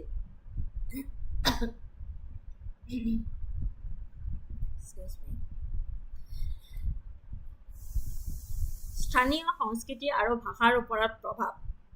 মিছনাৰীসকলে স্থানীয় ভাষা আৰু ৰীতি-নীতি অধ্যয়ন আৰু সন্মান কৰিছিল। তেওঁলোকে বাইবেলখন অসমীয়া আৰু জনজাতীয় ভাষালৈ অনুবাদ কৰি সেই ভাষাসমূহ সংৰক্ষণ আৰু বিকাশত সহায় কৰিছিল। যদিও তেওঁলোকৰ লক্ষ্য আছিল ধৰ্মান্তৰকৰণ, তথাপিও বহু স্থানীয় লোকে ধৰ্মান্তৰকৰণ নকৰাকৈয়ে শিক্ষা আৰু স্বাস্থ্যসেৱাৰ সুবিধা লাভ কৰিছিল।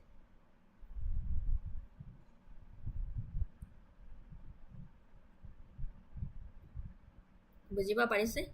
19শ শতিকাৰ আধুনিক অসমক গঢ় দিয়াত খ্ৰীষ্টান মিছনাৰীসকলে উল্লেখযোগ্য ভূমিকা পালন কৰিছিল। শিক্ষা, স্বাস্থ্যসেৱা আৰু সংস্কৃতিৰ ক্ষেত্ৰত এই প্ৰভাৱ দেখা গৈছিল।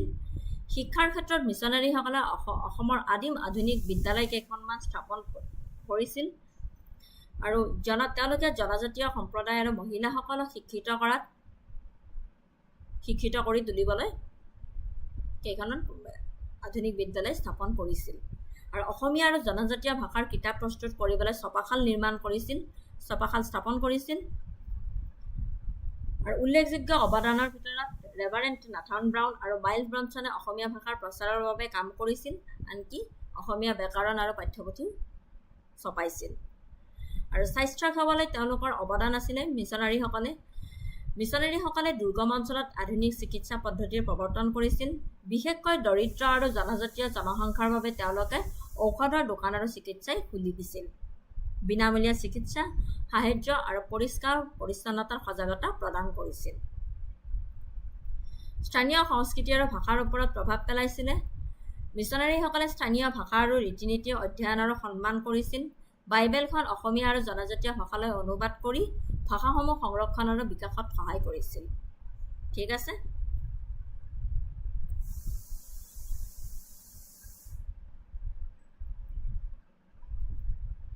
ইয়াৰ ওপৰত এটা কুৱেশ্যন আনিছিলোঁ। Consider the following statements regarding Christian missionaries in Assam.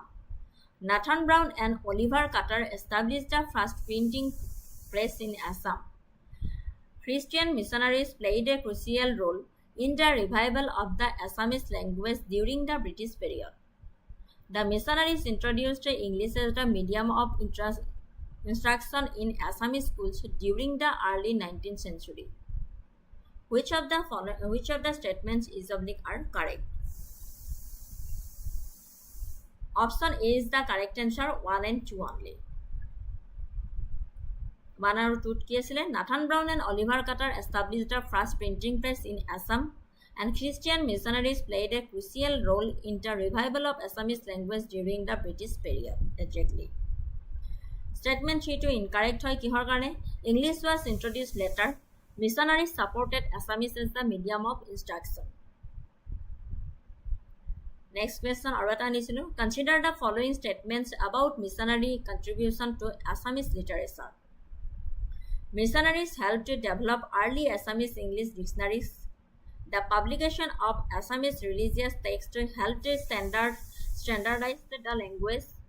Christian missionaries ignored the use of Assamese language in schools. Which of the above are correct?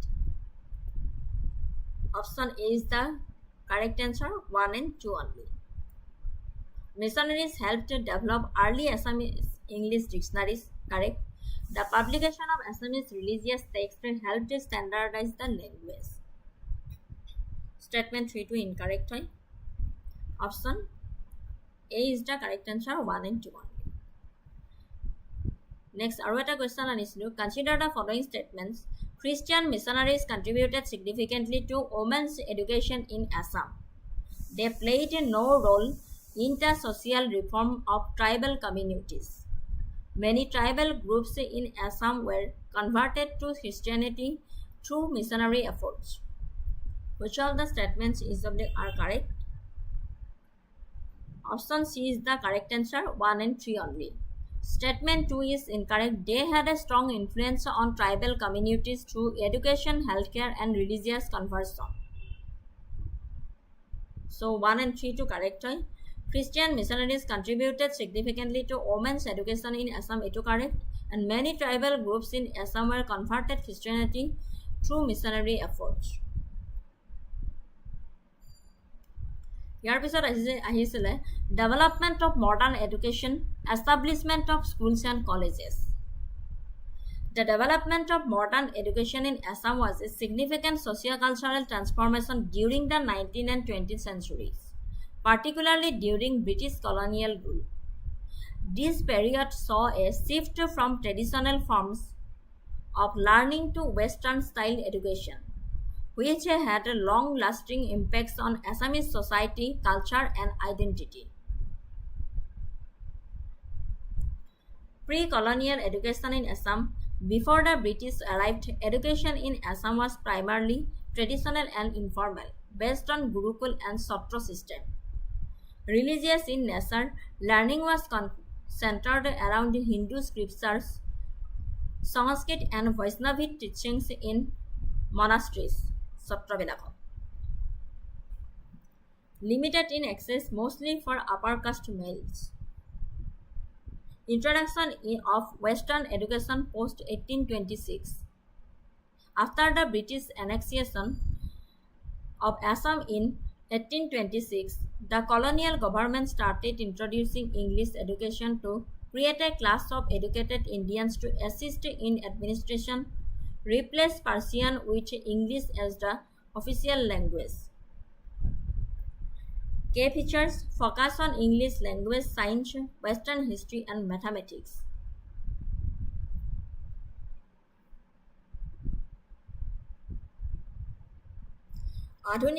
অসমত আধুনিক শিক্ষাৰ বিকাশ, বিদ্যালয় আৰু মহাবিদ্যালয় স্থাপন। অসমত আধুনিক শিক্ষাৰ বিকাশ ব্ৰিটিছ ঔপনিৱেশিক কালৰ পৰাই আৰম্ভ হৈছিল।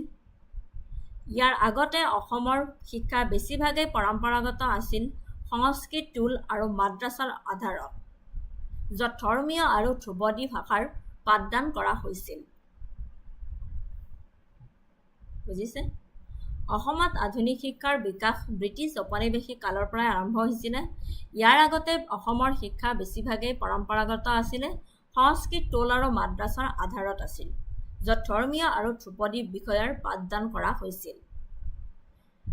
ইংৰাজৰ ভূমিকা। 1826 চনত অসম সংলগ্ন হোৱাৰ পিছত ইংৰাজে অসমত পাশ্চাত্য শৈলীৰ শিক্ষাৰ প্ৰৱৰ্তন কৰে। তেওঁলোকৰ উদ্দেশ্য আছিল যে প্ৰশাসনক সহায় কৰিব পৰাকৈ শিক্ষিত ভাৰতীয়ৰ এটা শ্ৰেণী সৃষ্টি কৰা। প্ৰথম বিদ্যালয়। অসমৰ প্ৰথমখন আনুষ্ঠানিক ইংৰাজী মাধ্যমৰ বিদ্যালয় 1835 চনত গুৱাহাটীত ব্ৰিটিছে স্থাপন কৰিছিল। পাছলৈ তেজপুৰ, ডিব্ৰুগড়, শিৱসাগৰ আৰু অন্যান্য চহৰত আৰু অধিক বিদ্যালয় মুকলি কৰা হৈছিল। গুৰুত্বপূৰ্ণ অৱদান: নাথান ব্ৰাউন আৰু মাইলছ ব্ৰনছনৰ দৰে আমেৰিকান বেপ্টিষ্ট মিছনাৰীসকলে শিক্ষাৰ প্ৰসাৰত গুৰুত্বপূৰ্ণ ভূমিকা পালন কৰিছিল। বিদ্যালয় খুলি অসমীয়া ভাষাৰ প্ৰচাৰ, পাঠ্যপুথি ছপাইছিলে। মহাবিদ্যালয় স্থাপন। অসমৰ প্ৰথমখন মহাবিদ্যালয় আছিল 1901 চনত গুৱাহাটীত স্থাপিত কটন কলেজ। ইয়াৰ প্ৰতিষ্ঠা আৰু তেতিয়াৰ অসমৰ মুখ্য আয়ুক্ত ছাৰ হেনৰী কটনে মহাবিদ্যালয় স্থাপন কৰিছিলে। অসমৰ প্ৰথমখন মহাবিদ্যালয় 1901 চনত গুৱাহাটীত স্থাপিত কটন কলেজ। ইয়াৰ প্ৰতিষ্ঠা কৰিছিল তেতিয়াৰ অসমৰ মুখ্য আয়ুক্ত ছাৰ হেনৰী কটনে। কটন কলেজ উচ্চ শিক্ষাৰ কেন্দ্ৰ হিচাপে পৰিগণিত হোৱাৰ লগতে বহু শিক্ষিত অসমীয়া নেতা সৃষ্টি কৰাত সহায়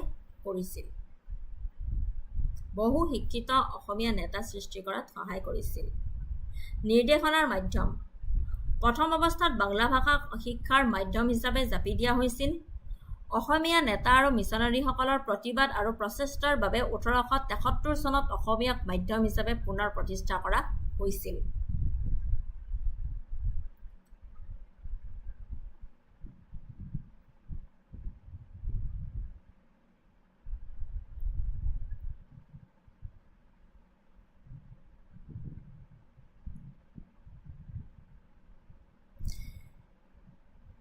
প্ৰতিষ্ঠানসমূহৰ বৃদ্ধি: কটন মহাবিদ্যালয়ৰ পিছত ক্ৰমান্বয়ে সমগ্ৰ অসমতে অধিক মহাবিদ্যালয় আৰু বিদ্যালয় প্ৰতিষ্ঠা কৰা হৈছিল।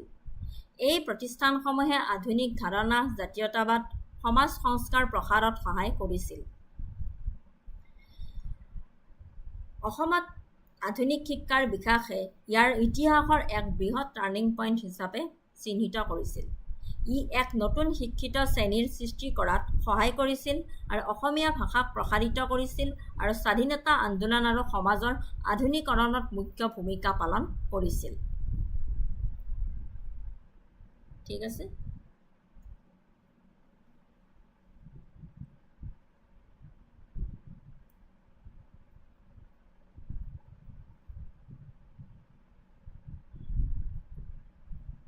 ইয়াৰ পৰা এটা কুৱেশ্যন আহিছিল, consider the following statements regarding modern education in colonial Assam. The British promoted English education mainly for administrative purposes. Missionaries promoted education as a tool for religious conversion.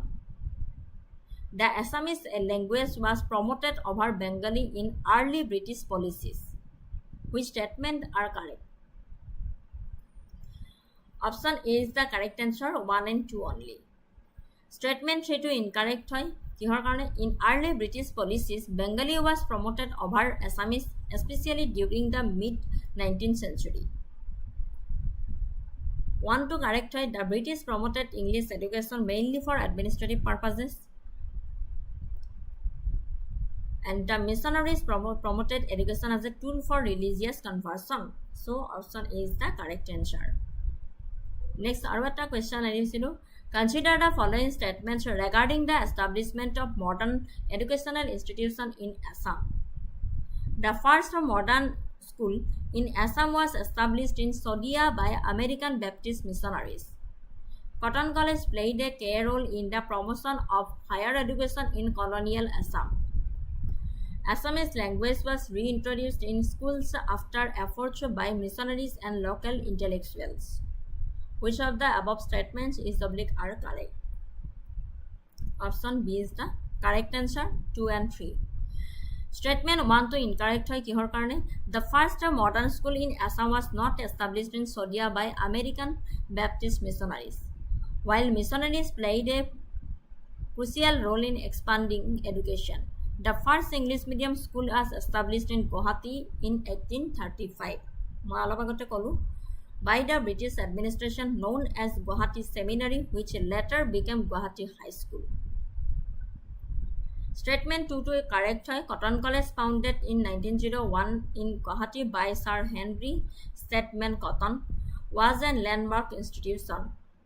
It was the first college in the entire Northeast region and played a pivotal role in promoting higher education, intellectual development, and a sense of political consciousness among the Assamese. Statement 3 to correct hoy. After the British made Bengali the medium of instruction in Assam in the mid-19th century, a strong movement emerged to restore Assamese. This movement was led by both American Baptist missionaries who had already been developing and using the Assamese language for their religious and educational work, and prominent local intellectuals and writers like Anandaram Dhekialpukar and Hamchandra Borua. Their persistent efforts led to the reintroduction of Assamese as the language of instruction in schools 1873. So statement 3 to correct one. Growth of Assamese language and literature, role of Arunodaya and literary societies.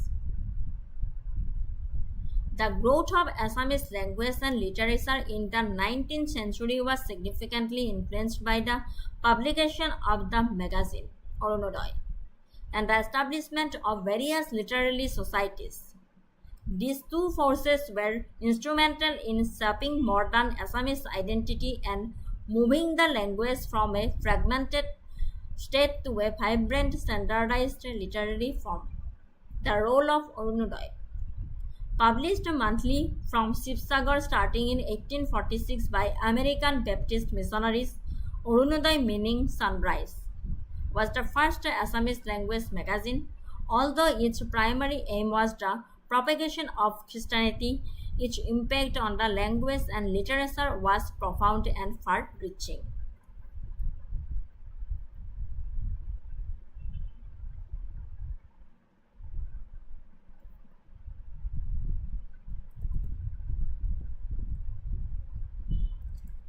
অসমীয়া ভাষা আৰু সাহিত্যৰ বৃদ্ধি 19 শতিকাৰ সময়ছোৱাত অসমত ভাষা সাহিত্যৰ পুনৰুজ্জীৱন ঘটিছিল।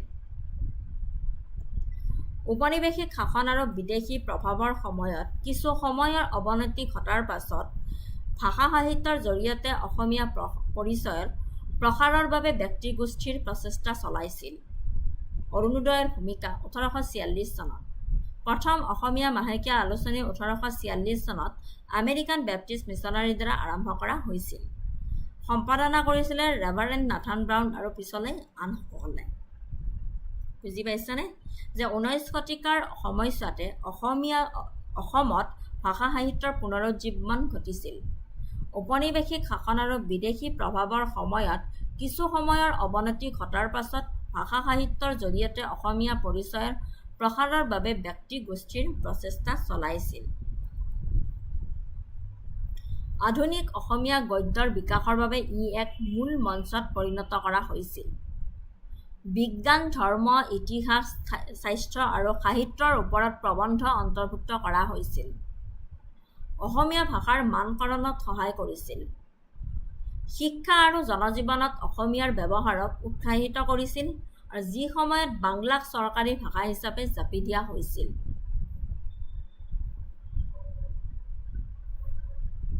আৰু প্ৰভাৱ অৰুণোদয়ে অসমীয়া মানুহৰ মাজত নিজৰ ভাষা সংস্কৃতিৰ প্ৰতি সজাগতা সৃষ্টি কৰিছিল আৰু আধুনিক অসমীয়া সাহিত্যৰ ভেটি স্থাপন কৰিছিল। সাহিত্য সমাজৰ ভূমিকা 19 শতিকাৰ শেষৰ ফালে আৰু 20 শতিকাৰ আৰম্ভণিতে অসমীয়া ভাষা আৰু সাহিত্যৰ প্ৰসাৰৰ বাবে কেইবাটাও সাহিত্য আৰু সাংস্কৃতিক সংগঠন গঠন কৰা হৈছিল। যেনে অসমীয়া ভাষা উন্নতি 1888,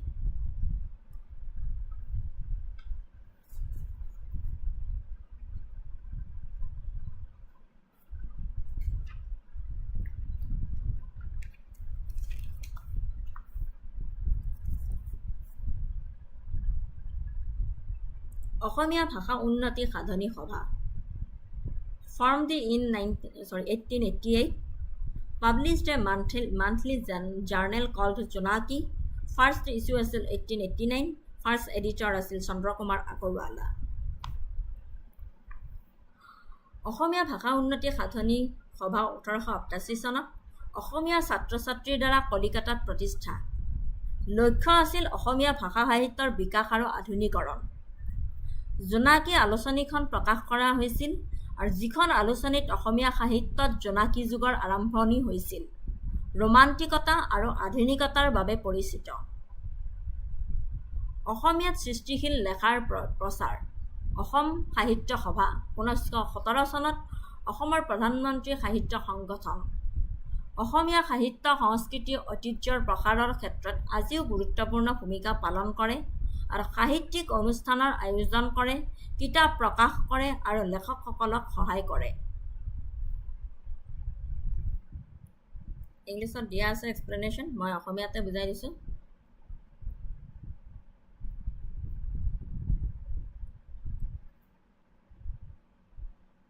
আধুনিক যুগত অসমীয়া ভাষা সাহিত্যৰ বৃদ্ধিৰ কাৰণ আছিল অৰুণোদয় প্ৰকাশ, যিয়ে অসমীয়া গদ্য আৰু জ্ঞান বিনিময়ৰ প্ৰতি আগ্ৰহ জগাই তুলিছিল।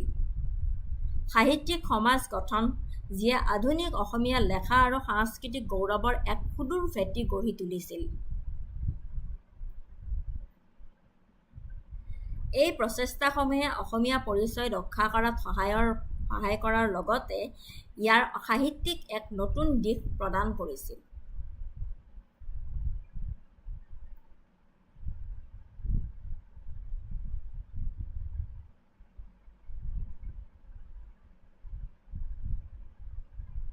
বুজিব পাৰিছেনে? অসমীয়া ভাষা আৰু সাহিত্যৰ বৃদ্ধি, অৰুণোদয়ৰ ভূমিকা, বিজ্ঞান, ধৰ্ম, ইতিহাস, স্বাস্থ্য আৰু সাহিত্যৰ ওপৰত প্ৰবন্ধ অন্তৰ্ভুক্ত কৰা হৈছিল আৰু অসমীয়া ভাষাৰ মানকৰণত সহায় কৰিছিল। সাহিত্য সমাজৰ ভূমিকা, অসমীয়া ভাষা সাহিত্য উন্নতি সাধনী সভা 1888 চনত অসমীয়া ছাত্ৰ ছাত্ৰীৰ দ্বাৰা কলিকতাত প্ৰতিষ্ঠা কৰা হৈছিল। জোনাকী আলোচনীখন প্ৰকাশ কৰা হৈছিল, যিখন আলোচনীত অসমীয়া সাহিত্যত জোনাকী যুগৰ আৰম্ভ হৈছিল আৰু ৰোমান্টিকতা আৰু আধুনিকতাৰ বাবে পৰিচিত আছিল। অসমীয়াত সৃষ্টিশীল লেখাৰ প্ৰচাৰ, অসম সাহিত্য সভা 1917 চনত অসমীয়া সাহিত্য সংস্কৃতি ঐতিহ্যৰ প্ৰসাৰৰ ক্ষেত্ৰত আজিও গুৰুত্বপূৰ্ণ ভূমিকা পালন কৰি আছে।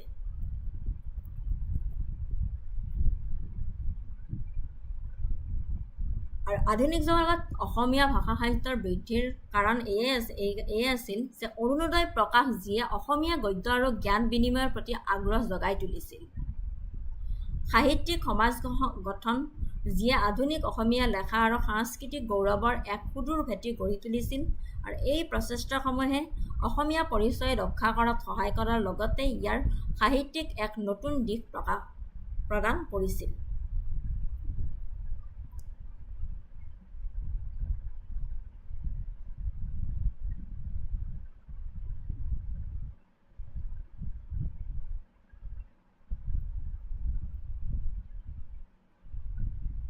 অসমীয়া ভাষা উন্নতি সাধনী সভা Society for the Development of Assamese Language 1888 formed in Calcutta by Assamese students like Lakshminath Besbarua, Hemchandra Goswami and Banodhar Rajkhua. Goal আছিল revive and enrich Assamese language and literature. Contribution published the famous magazine Jonaki, which ushered in the Jonaki era the romantic phase of Assamese and literature.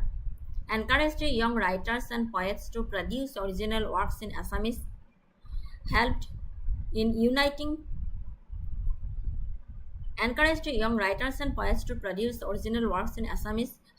uniting Assamese intellectuals outside Assam and building a shared literary vision. Ban Theatre, Tezpur, founded 1906. Although primarily a cultural group, it was closely linked with Assamese drama and literature, promoted drama performing arts in Assamese, helping literature reach wider audiences. Impact on Assamese literature and language, area and impact. Language standardization, literary societies helped in developing a uniform grammar and vocabulary. Cultural identity helped in reclaiming Assamese identity after colonial linguistic suppression. Genre development brought in prose, fiction, drama, essays, criticism, and children's literature. Literary movement, Romanticism, Jonaki era, Realism, and later movements found a platform through these institutions. Education and awareness, literature became a medium of social reform and cultural education. The growth of Assamese language and literature owes a great depth to Orunodoy and literary societies like Asamiya Bhasha Unnoti Sathoni Sabha and Asam Sahitya Sabha. While Orunodoy ignited the literary king, these societies nurtured it into a powerful movement that shaped modern Assamese identity, literature, and culture. Together, they laid the intellectual and linguistic foundation on which contemporary Assamese literature stands. এতিয়া ইয়াৰ ওপৰত এটা question আনিছিলোঁ with reference to magazine Arunodai consider the following statements. It was the first Assamese language magazine published from Shivsagar starting in 1846. Its primary objective was to promote Assamese nationalism and political independence. It played a crucial role in standardizing Assamese course and introducing a new literary forms. Which of the statements given above is oblique are correct? Correct option to sawa. Option D is the correct answer. 1 and 3 only. Statements 1 and 3 are correct. Arunodai was indeed the first Assamese magazine was instrumental in standardizing the language and introducing new literary forms. Statement 2 is incorrect as its primary aim was the propagation of Christianity. Ekana statement 2 to incorrect boli koise. Aru eta question anisilu regarding the key figures and the literary societies of Assam, consider the following statements. The Jonaki magazine was published by the Assamia Bhasha Unnati Sadhani Sabha, founded by Assamese students in Calcutta. Lakshminath Bezborwa is widely considered the father of modern Assamese literature for his pioneering role in the Jonaki era. The first president of the Assam Sahitya Sabha was Chandrakumar Agarola, a figure of the Jonaki era. Which of the statements given above is oblique are correct? Option C is the correct answer. 1 and 2 only. 1 and 2 only. Obviously, statement to Dakadahi incorrect hoy. President of Assam Sahitya Sabha Chandrakumar Agarola nasile. The Jonaki magazine was a publication of the Assamia Bhasha Unnati Sadhani Sabha, and Lakshminath Bezborwa's contribution were central to the Jonaki era. Statement 3 is incorrect. Kihor kare kolo ematra first president of the Assam Sahitya Sabha was Padmanath Kwahi Borua asile. Chandrakumar Agarola nohoy. Thank you. Ajiloi moi iman khini anisilu. আৰু বাকি আছে modern Assam history বাকি আছে next হয়তো Sunday মই ল'ব লাগিব class